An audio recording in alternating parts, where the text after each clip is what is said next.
semua. Assalamualaikum warahmatullahi wabarakatuh. Balik lagi ke channel aku, Rizky Latifah. Di video kali ini aku mau bikin paranormal experience tentang hantu anak kecil di rumah part 2. Jadi singkat cerita, waktu beberapa bulan lalu aku pernah share video paranormal experience tentang pengalaman aku yang tinggal di rumah 5 tahun sebelumnya pernah kosong. Nah, di rumah itu aku menemukan sosok anak kecil yang udah aku ceritakan di video sebelumnya pada beberapa bulan lalu yang pernah aku share. Karena waktu itu aku buat video paranormal experience-nya itu di rumah temen. Kebetulan waktu shoot gambarnya aku juga pas banget tepat di depan rumah kosong.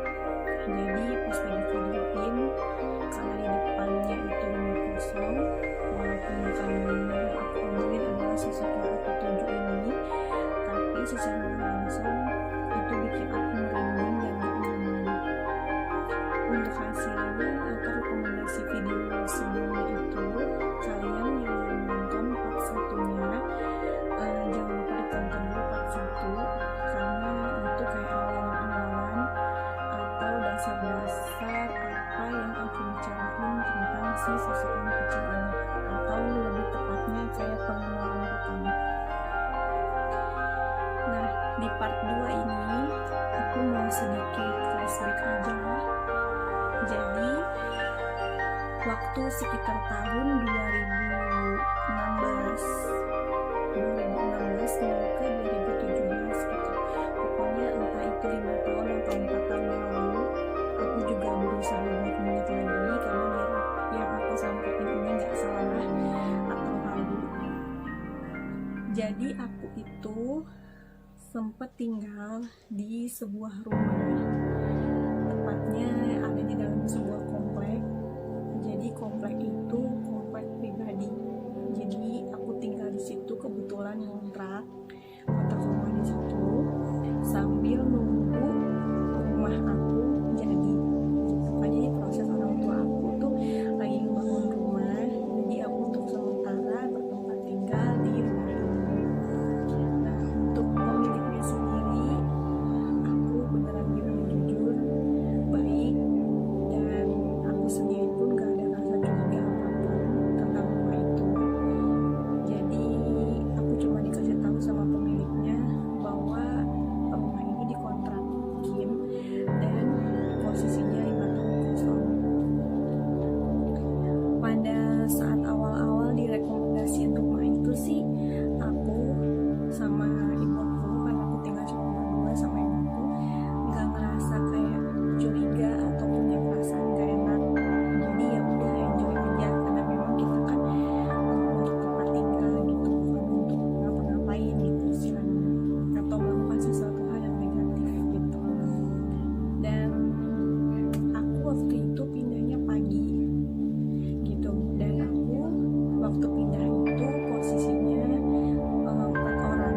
Jadi ada aku, ibu aku, terus ibunya teman aku yang bantuin aku pindahan, sama satu lagi cowok lebih tua jauh dari aku sih, kayak udah dewasa gitu, anaknya yang punya rumah ini gitu. Jadi kita berempat waktu itu pagi, sekitaran ya jam 8 pagi lah gitu.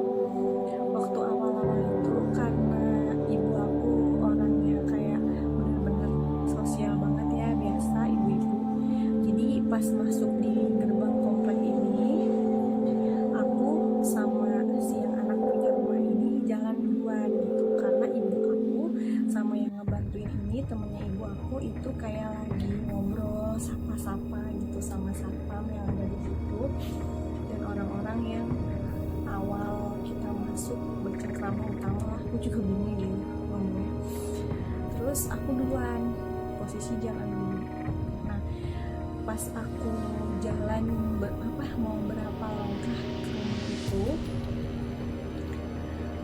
tampilan depannya sih ya kalian mungkin bisa tahu ya, rumah yang 5 tahun kosong tuh tampilannya gimana.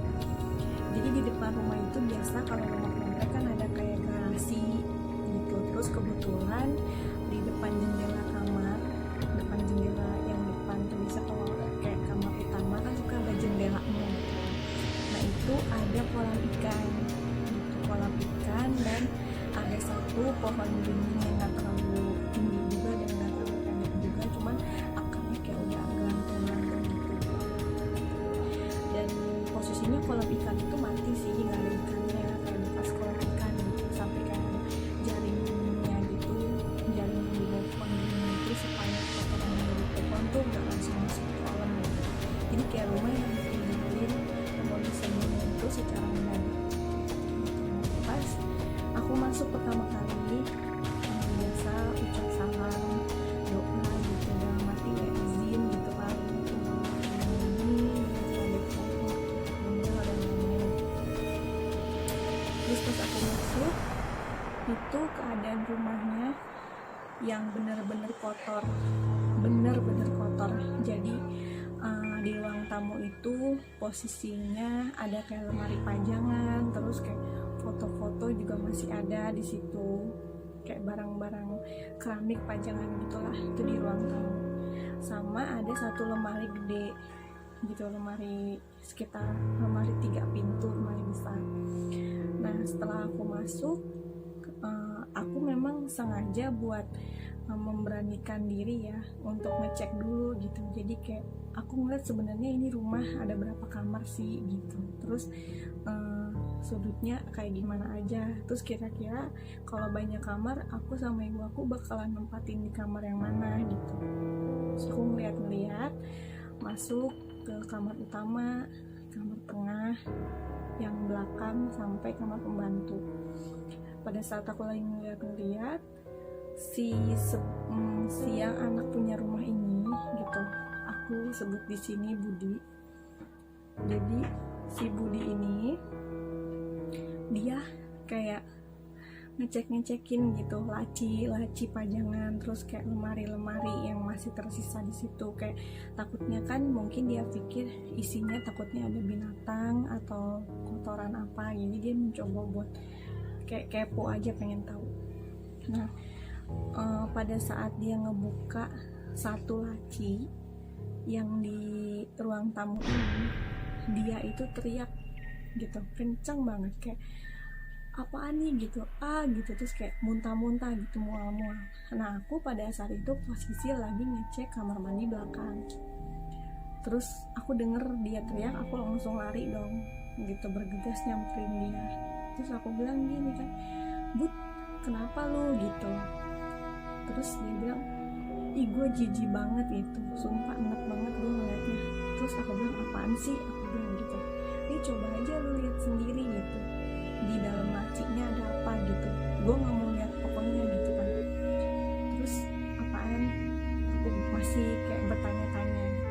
Terus pas aku buka laci itu, ternyata aku ngeliat kayak kantong plastik hitam gitu, cuman udah kayak setengah dibuka gitu, kayak dilebarin gitu lah. Terus aku ngeliat ada segumpal darah gitu. Ya doang sih, aku nggak tahu itu apa. Oh mungkin ini yang menyebabkan si Budi ini muntah-muntah, yang wajar cowok ngeliat penampakan kayak gitu kan udah pasti negatif thinking dan lain-lain. Terus aku nggak langsung banyak nanya, curiga atau segala macem, aku langsung ambil dan buang ke tempat sampah gitu. Dan pada saat itu juga ibu aku datang, temennya ibu aku datang buat bersih-bersih, beres-beres. Singkat cerita, ketika menjelang maghrib kita udah beresin semuanya gitu. Cuman karena ibu aku orang yang penakut sih sebenarnya, kayak dia tahu yang dia bisa ngerasain, cuman dia mencoba untuk nggak mau tahu gitu, pura-pura masa bodoh. Jadi akhirnya aku sama ibu aku memutuskan untuk nempatin kamar utama atau kamar utama yang letak di depan, yang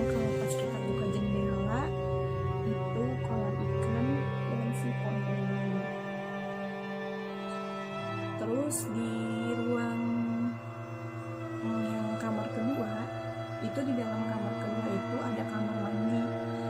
Nah jadi aku menggunakan toilet untuk kamar mandi, bersih-bersih gitu kan, seperti selayaknya kita di toilet. Itu aku pakai di kamar mandi yang kamar kedua ini.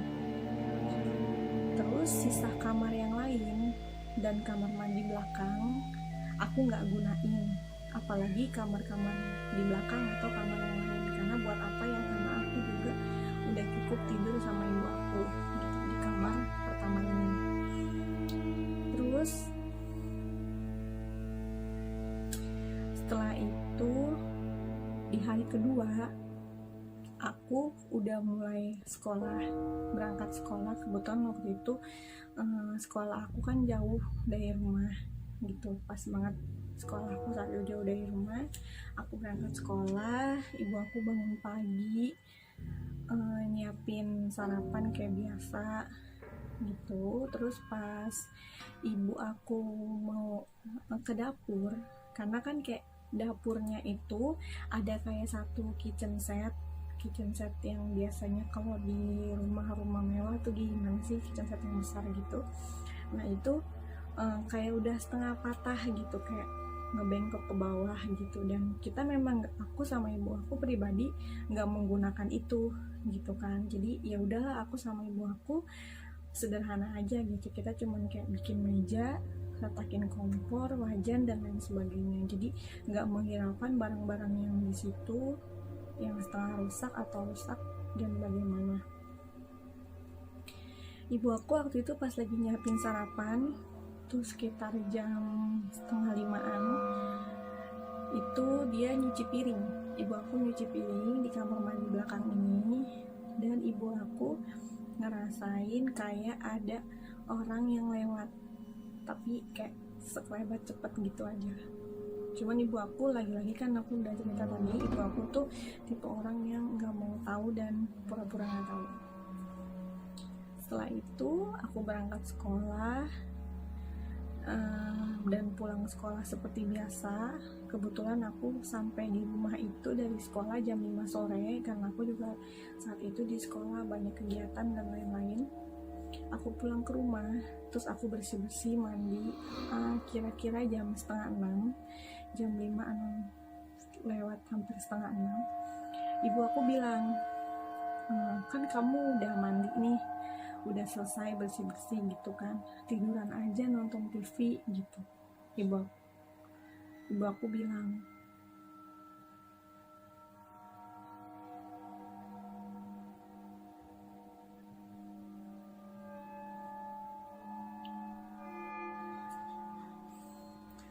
Terus ibu aku bilang kayak gitu. Ibu aku bilang kalau misalnya mau beli nasi goreng dulu nih gitu, mau keluar, mau beli makan, keluar komplek kan ibu aku. Terus aku bilang, ya udah mah kalau misalkan mau keluar gitu, aku di rumah aja deh, nggak ikut gitu, capek banget nih juga habis pulang sekolah, pengen nonton TV aja gitu. Ya udah, akhirnya ibu aku pergi, aku nganter ibu aku keluar kan, karena aku langsung kunci pintu lagi. Terus aku balik ke kamar sambil nyalain TV, nonton TV. Jadi posisi pintu kamarnya itu udah pasti menghadap ke ruang tamu, ruang makan, dan ruang tengah yang menuju ke kamar-kamar berikutnya. Setelah itu pas aku lagi asyik nonton TV, aku nih pribadi ya, aku ngelihat ada sosok laki-laki, bener-bener kayak manusia biasa gitu, kayak cowok aja biasa, rambutnya cepak gitu, badannya juga nggak terlalu kurus dan nggak terlalu gemuk. Itu jalan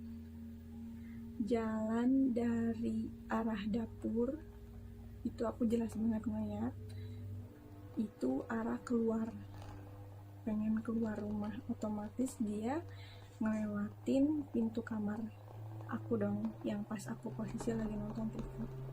Tapi jalannya tuh nggak yang kayak cepet gitu, atau misalnya kayak dilama-lamain, enggak. Jadi kayak jalan aja biasa, dia jalan, aku tahu itu ada orang jalan, terus aku mencoba buat menghilangkan. Habis itu pintu ruang tamu itu kayak berbenturan gitu, kayak ditabrak sama sesuatu, entah itu orang atau apa, kayak brek gitu, kayak ada yang nyenggol gitu. Aku cerita kayak gini merinding masa.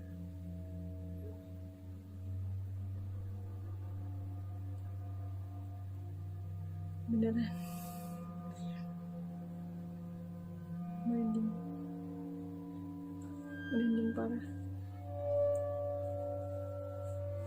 Terus nggak lama lagi ibu aku langsung pulang. Ya kita biasa makan malam, setelah itu tidur. Dan keesokan harinya, ini di hari ketiga. Di hari ketiga itu kebetulan aku kan dari sekolah kayak dapet tugas nih dari ibu aku untuk bikin kayak ya sejenis wayang-wayangan gitulah gitu. Terus aku ngerasa kurang ngerti, kurang paham. Akhirnya aku telepon si yang anak punya rumah ini buat bantuin aku gitu, buat temenin gue dong gitu, gue lagi ada tugas nih. Terus kata dia, oke, gue bantuin gitu, tapi gue bisanya abis isya ya gitu, karena gue ada urusan lain. Terus aku bilang, udah deh gak apa-apa gitu, atau juga gue pulang sekolah pun jam 5 sore. Nah, pada saat abis isya itu kami ngetok-ngetok datang. Terus jam 8 setelah ngobrol-ngobrol ya tentang aku tugasnya mau kayak gimana nih, konsepnya gimana, di situ jam 8 malam kita mulai bikin tugas gitu, karena tugasnya itu lumayan banyak, lumayan kayak butuh kreativitas, ide-ide gitu, jadi agak lama. Sambil aku bikin cemilan, minuman gitu, dia sambil bikin. Terus ketika kira-kira jam 10 malam itu ibu aku udah tidur. Jadi aku sama dia tuh ngerjain tugas di ruang tamu. Di kamar mandi belakang yang tempat aku bilang tadi ibu aku dengar ada yang lewat tuh, itu keran air bunyi. Dan itu yang ngedenger bukan cuma aku, tapi si Budi ini yang tadi aku bilang, yang sebut saja Budi, si yang ngelakuin kontrakan ini, yang juga lagi bantuin aku ngerjain tugas aku ini, juga denger kayak keran dibuka bunyi kericik-kericik gitu, kayak gerojokan air gitu kalau keran dibuka. Terus si Budi bilang kerannya bunyi itu gitu. Terus aku bilang dong, kok lucu ya gitu, kerannya bisa bunyi, padahal ibu gua tuh tidur, lu tahu sendiri, dan gua di sini di ruang tamu itu berdua doang sama lu gitu, jadi nggak mungkin ada yang nyalain keran, aku bilang gitu. Terus dia masih kasih sesuatu jawaban analisis yang positif gitu, kayak ya wajar aja kali, dia bilang ini kan rumahnya udah kosongnya tuh 5 tahun gitu, siapa tahu kerannya itu rusak kan, pada saat lu pindahan kita juga nggak kepikiran buat ngecek keran kan atau aliran air. Terus aku langsung berpikir, oh iya juga ya gitu, mungkin kerannya rusak gitu. Terus aku dengan santainya juga, karena udah dikasih masukan positif dari si Budi ini, aku langsung ke kamar mandi belakang,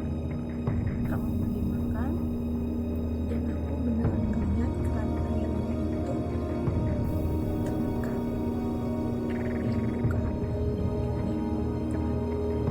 terus aku langsung masuk ke kamar mandi, matiin airnya, keluar lagi dong,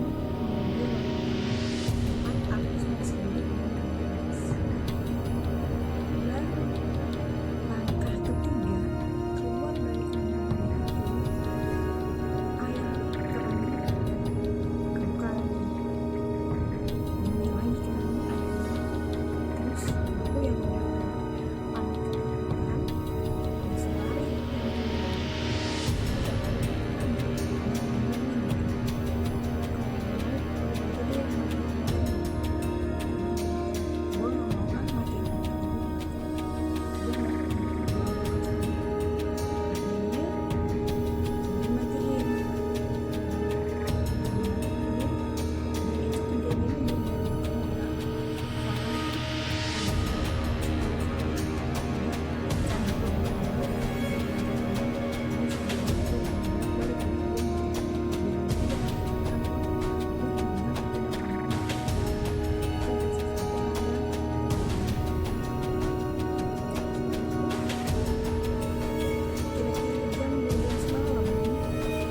bisa.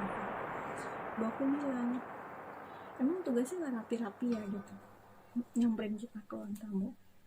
Terus aku bilang, ya belum mah gitu, namanya juga tugasnya dikumpulin besok gitu. Terus ibu aku ke kamar mandi, buang air kecil, langsung balik lagi tidur. Di jam belum ada 12:30 ya, jam 12:15 kalau nggak salah, karena kan di ruang tamu juga ada jam dinding. Itu aku ngeliat anak kecil beneran biasa ya, bentuknya juga nggak yang kayak menyeramkan atau aneh-aneh. Anak kecil itu kira-kira usia 5,5 tahun mau ke 6 tahun gitulah, kayak baru dari lulus TK mau masuk SD, mereka gitu. Badannya kurus, kulitnya putih, rambutnya pendek segini kayak potongan Dora gitu, pendek. Itu mundar mandir di sekitar kamar mandi.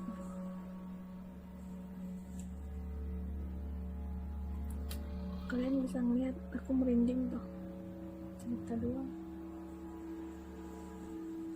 Dan mandir di sekitar kamar mandi, aku udah ngeliat tuh. Terus ya udah, aku cuman kayak baca aja dalam hati, jangan ganggu dan lain-lain sebagainya. Habis itu aku langsung cuekin.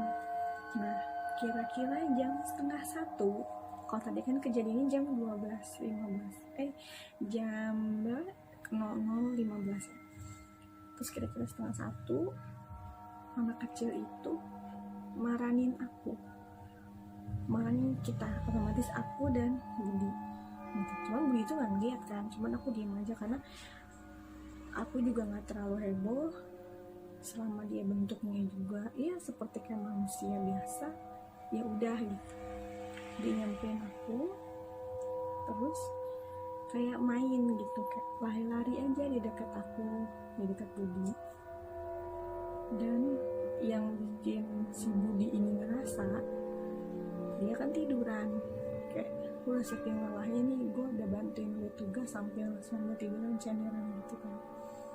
Tiduran cenderan, si anak kecil itu tepat banget di depannya Budi. Cuman karena Budi kan nggak tahu ya gitu, nggak lihat juga gitu. Dia kayak dia bilang ke aku, terus kok kayaknya gue panas ya gitu, kok kayaknya gue gerah gitu, padahal kan AC nyala. Ya aku nggak bisa ngejawab apa-apa, cuman itu perasaan lo aja kali, udah kecapean gitu kan, bantuin gue tugas, lu udah terlalu lelah apa gimana. Aku coba bilang dengan jawaban yang positif juga. Terus gak lama lagi anak kecil itu coba ngomong ke aku gitu. Tapi yang bikin aku kagetnya, dia gak bisa bicara, which is dia ganggu gak bisa ngomong. Jadi ngomong ke aku tuh kayak wah gitu kan, ganggu. Terus aku sempet bengong aja di situ. Terus aku berdoa supaya dia jangan ganggu lagi, jangan ganggu dulu lah istilahnya, soalnya kan aku juga lagi ada si Budi ini lagi ngerjain tugas. Terus dia langsung pergi kan, gitu aja. Habis itu di hari berikutnya aku belajar sendiri di ruang tamu di tempat yang sama. Cuman waktu kemarin kan aku sama Budi, ini aku belajar sendiri. Jam 9 malam ibu aku udah tidur di kamar, aku di ruang tamu. Aku ngeliat si anak kecil itu lagi dari arah kamar mandi lagi. Terus dia keluar nyamperin aku, terus pensil aku tuh kayak dimainin, kayak gerak, nanti jalan ke sana gelinding, terus balik lagi ke aku. Terus aku dengan santainya kayak ya udah, kalau misalnya mau main nggak apa-apa gitu kan, main aja, cuma jangan ganggu konsentrasi aku karena aku lagi belajar. Terus dia senyum gitu, ketawa ke aku kan.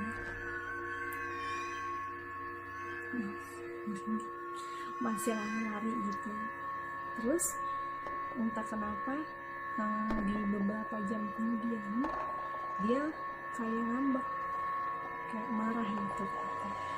Terus pintu tuh kayak jeduk gitu, kayak tabrak-tabrakin gitu. Terus sampai aku tuh terlalu, terus itu apaan sih gitu kan, jam main pintu udah malam, gak enak kamu tetangga. Sampai aku bilang gitu. Terus aku bilang, iya nih kena kaki. Aku langsung bilang gitu. Terus aku nanya dong ke dia gitu, kenapa mau apa. Aku bilang, kenapa kok tadinya main kok jadi ngambek. Terus dia nunjuk ke arah luar, jadi dia nunjuk ke jendela tuh gitu, kayak ngambek gitu tuh. Terus aku bilang, kenapa gitu, mau dibukain pintu, aku bilang. Terus dia ngeliatin aku aja. Terus aku yang kayak punya firasat langsung, yaudah ya aku bukain pintu. Aku bukain pintu. Terus aku bukain pintu, aku ngelihat kuntilanak. Mungkin ya aku nggak ngerti itu ibunya, temannya, atau yang lain-lain. Terus dia langsung kayak lari aja nyamperin, dan si ibunya itu langsung kayak melototin aku gitu. Ya udah, aku nggak banyak tanya, juga takut kan, langsung tutup pintu, kunci, buku-buku di ruang tamu aku beresin, langsung ke kamar.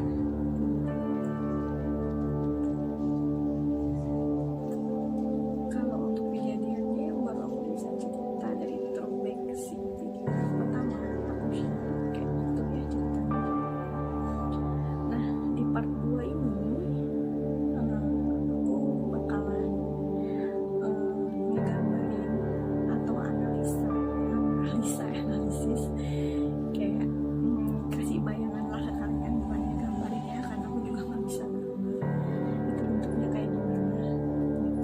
Jadi untuk spesifiknya itu, yang tadi pertama aku bilang, anak kecil itu perempuan gitu, dia berkulit putih, badannya tidak kurus dan juga tidak gemuk, jadi sedang selayaknya anak kecil biasa, rambutnya pendek kayak potongan bola, dan dia bisu. Udah itu aja, aku nggak ngeliat dia kayak berdarah, lesu, ruam atau yang lain sebagainya, enggak. Jadi normal-normal aja.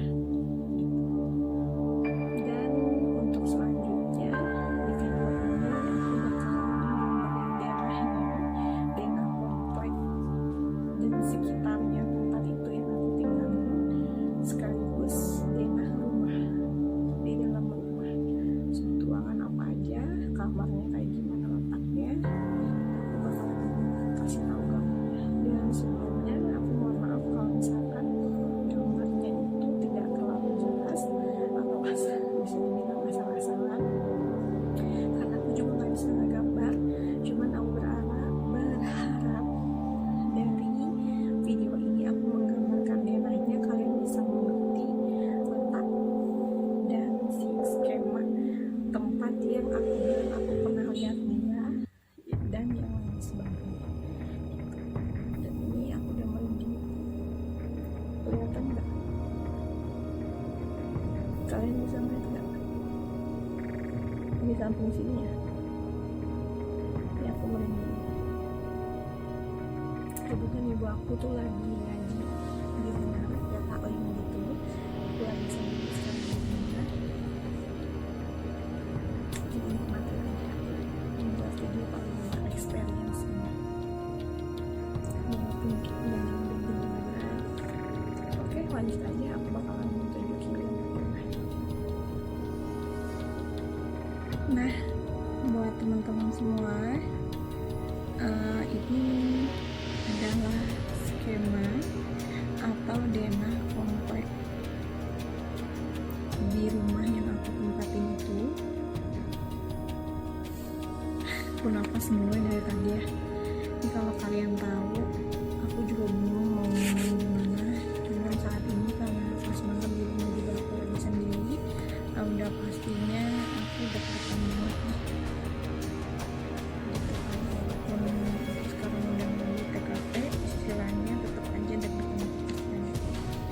langsung kita mulai aja ya. Sebelumnya mohon maaf kalau gambar atau kameranya goyang-goyang karena aku tetap masih pakai kamera handphone. Oke, langsung aku kasih tahu aja. Jadi aku nggak mau bilang ini rumah aku letaknya di daerah mana, terus alamatnya di mana, nama kompleknya apa, karena itu bisa pengaruh banget ya, bisa jadi sebuah masalah nantinya ya. Terus jadi aku kasih tahu dulu nih dasarnya. Ini itu jalan besar, mohon maaf kalau aku pakai tangan kiri ya, jalan besar kayak jalan biasa lalu lalang kendaraan dan lain-lain. Jadi komplek aku itu adanya di tepat banget pinggir jalan, tepat sekali pinggir jalan. Jadi yang kalau kayak kita turun angkot langsung gerbang komplek gitu, jadi nggak pakai masuk ke kampung-kampung lagi, gang-gang dan lain sebagainya. Nah ini di sepanjang pinggir jalan ini itu rumah kosong. Di sini ya rumah kosong, di sepanjang pinggir jalan ini rumah kosong. Nggak tahu udah berapa lama, pokoknya udah lama banget sampai kayak hilang banyak gitu, aku juga nggak ngerti. Terus yang di sebelah sininya itu kayak ruko-ruko banyak panjang gitu, ruko-ruko, ada pakaian, terus supermarket dan lain-lain. Terus ini gerbang komplek. Dari gerbang komplek ini di sebelah kanan ini ada pos satpam atau security yang biasanya kalau kita laporan security. Terus kita masuk, pas masuk ini ada rumah pertama, ini isi ya guys rumahnya, ada orangnya, ada penghuninya maksudnya. Ini rumah kedua, ini juga isi, ada orangnya. Terus dia modelnya kayak turunan ke bawah gitu, belok. Ini rumah ketiga kosong, rumah kosong ini, jadi pas aku datang ini udah kosong. Ini rumah yang aku tempatin, jadi di sebelah rumah kosong. Terus ini rumah keempat ini isi, ada orangnya. Terus ini di depan rumah kosong ini rumah kosong juga. Ini yang di depan rumahku, ini kebetulan dibuka kayak laundry gitu, pakaian, ada penghuninya, ada orangnya. Terus ini juga ada orangnya, kayak jual barang-barang gitu juga sama. Jadi otomatis di sini rumah kosong di dalam komplek ini itu ada 2 ya, di samping aku dan di depan sebelah kanan dari rumah aku. Yang aku cerita, komplek ini tuh seluruhnya kalau nggak salah ya, ini ada berapa unit nih, ini 6, 7, 8, kalau nggak salah ada 12 unit. Itu ke sebelah sininya kan rumah lagi ya, nah itu kosong. Jadi pokoknya yang isi rumah aku yang tempatin, yang di sebelah kanan rumahku, ini di depan, ini dan ini, selebihnya kosong. Jadi yang isi hanya 1, 2, 3, 4, 5, 6. Berarti 6-nya lagi kosong. Karena seperti yang aku udah cerita, ini komplek pribadi. Tuh.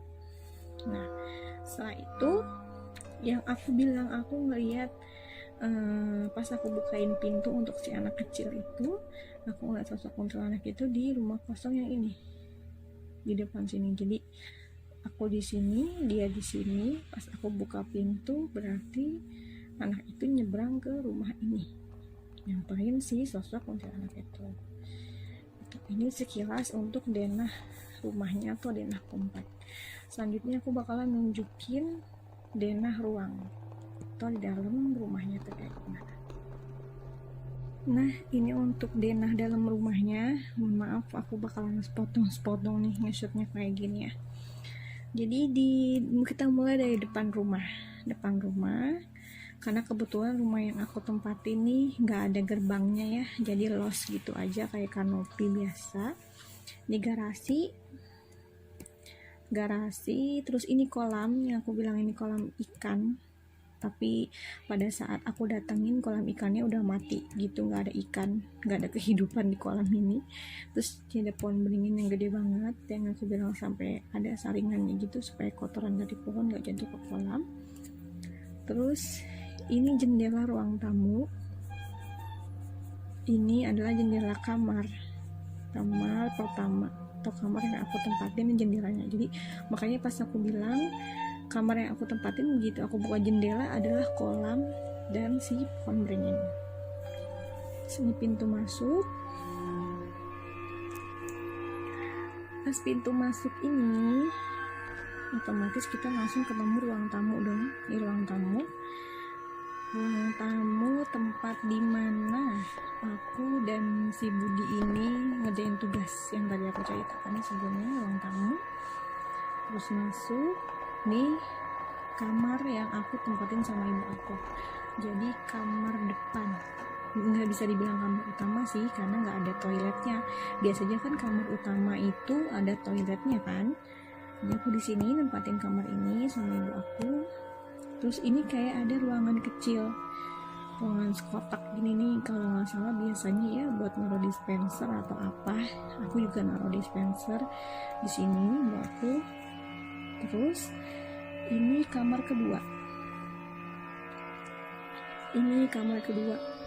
Kamar kedua ini ada kamar mandinya di dalam.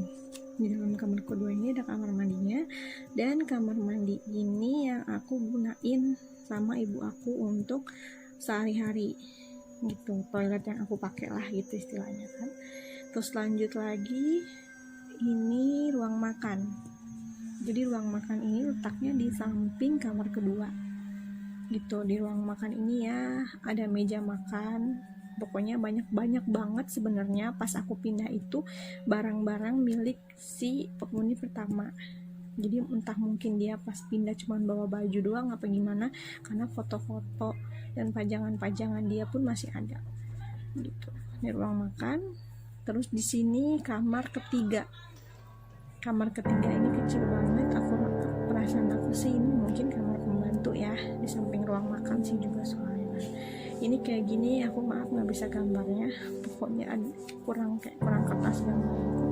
Di sebelah kamu makan di kamar ketiga atau kamar pembantu aku deketin. Terus ini dapur.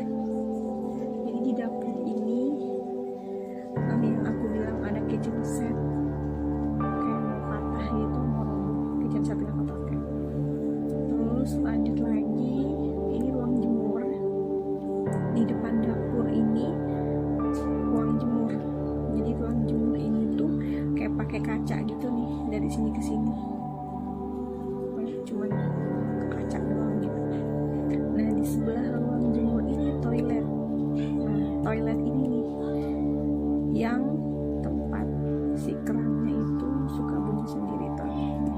Dan aku melihat anak kecil itu berkeliaran di area sini dan dia berasal dari toilet ini. Setelah itu ini adalah kamar keempat. Di samping toiletnya ada kamar keempat. Dan udah deh, ini ruang tamu lagi, balik lagi ke ruang tamu. Nah yang aku mau jelasin pertama, tadi aku jelasin tentang anak kecil itu asal muasalku kenalan dari toilet ini kan tadi yang emang kerucuk di sini, kemudian dia jalan yang memanggil aku dan ini ke ruang tamu.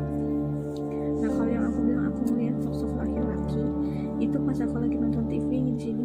Jadi TV itu kan taruh di sini sama ibu aku, kasur di sini, aku posisinya lagi menghadap ke TV. Otomatis kan aku dari pintu nih, dan aku lihat anak laki-laki itu jalan dari sini, keluar tuh dek dan otomatis dia lewat sini, aku melihat tuh. Ini adalah denah dalam yang aku tempatin kosong selama 5 tahun ini. Semoga kalian bisa sedikit punya gambaran tentang denah rumah yang aku maksud ini, dan gambar aku yang ala kadarnya ini juga sedikit membuat kalian paham. Nah teman-teman, itu tadi barusan adalah skema atau gambar kecil, gambar yang mungkin nggak bagus sama sekali, gambaran tentang denah komplek di rumah yang aku tempatin, sekaligus gambar dari keadaan dalam ruangan si rumah itu sendiri. Jadi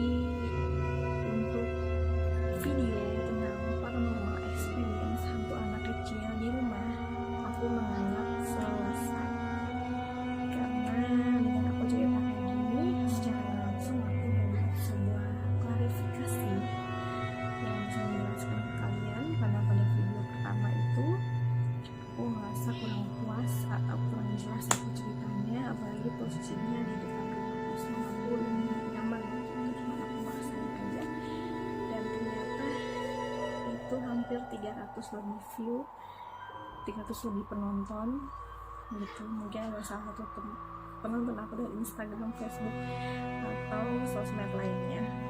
Aku juga mau ucapin terima kasih. Dan selama ini jika ada video tentang paranormal experience di channel YouTube aku, itu bukan karena aku mau halu-haluan, sensasi, atau nakut-nakutin orang. Tapi tujuan aku adalah aku cuma pengen cerita dan memberikan informasi bahwa sesuatu yang sekalian anggapnya pun tidak ada, mereka udah pasti ada. Jadi aku cuma mau sharing aja ke kalian. Dan semoga di video paranormal experience selanjutnya aku bukan cuma bercerita tentang pengalaman horor aku, tapi teman aku juga bakalan coba ajak untuk mereka bercerita di channel YouTubeku tentang cerita horor mereka. Gitu aja sih, sekian dari video aku. Terima kasih yang selalu nonton, yang selalu like. Jangan lupa untuk subscribe dan komen. Terima kasih. Bye bye.